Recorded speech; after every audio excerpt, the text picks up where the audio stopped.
David melihat sebuah gereja dan berdoa. Kulpi bertanya mengapa dia berdoa. David mengatakan dia adalah orang Kristen. Kulpi mengatakan bahwa ibunya tidak mengatakan bahwa hal tentang dia. Kulpi terkesan dengan David.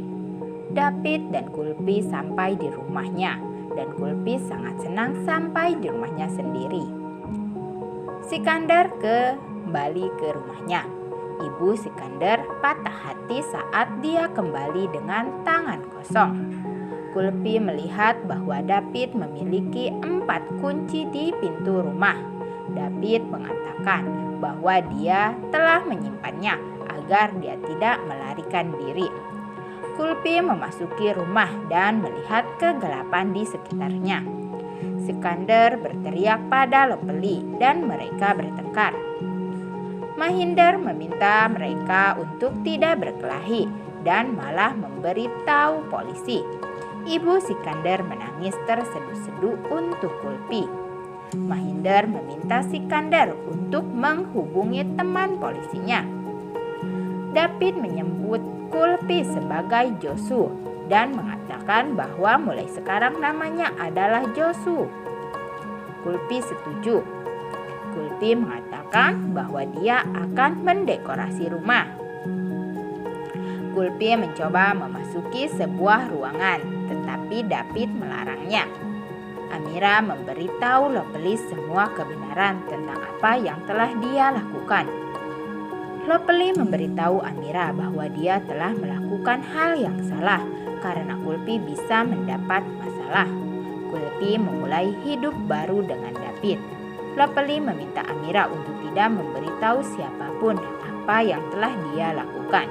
David membuat parata untuk Kulpi dan memberinya makan, dan Kulpi mengingat ibunya.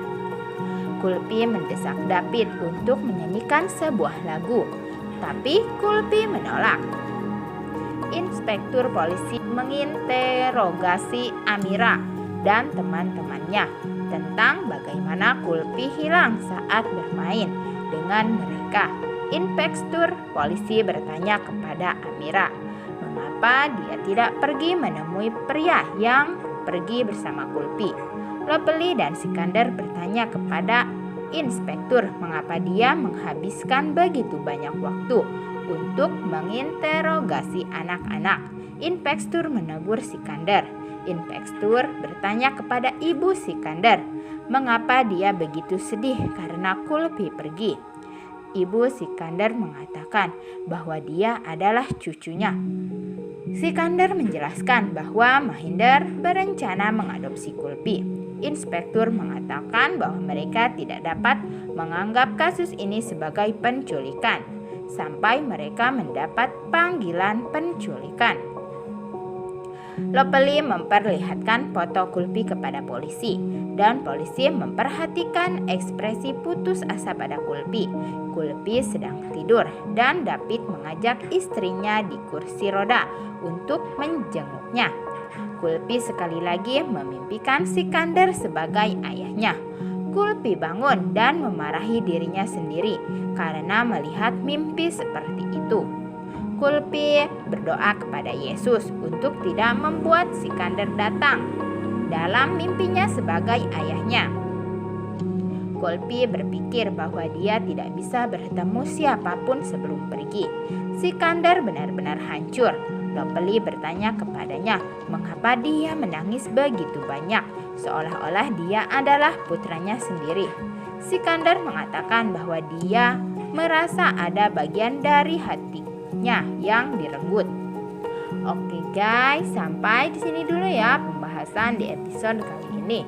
Tentunya episode selanjutnya makin menegangkan dan menarik untuk kita saksikan.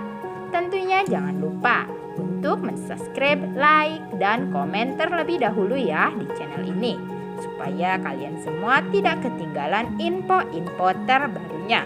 Sampai jumpa lagi.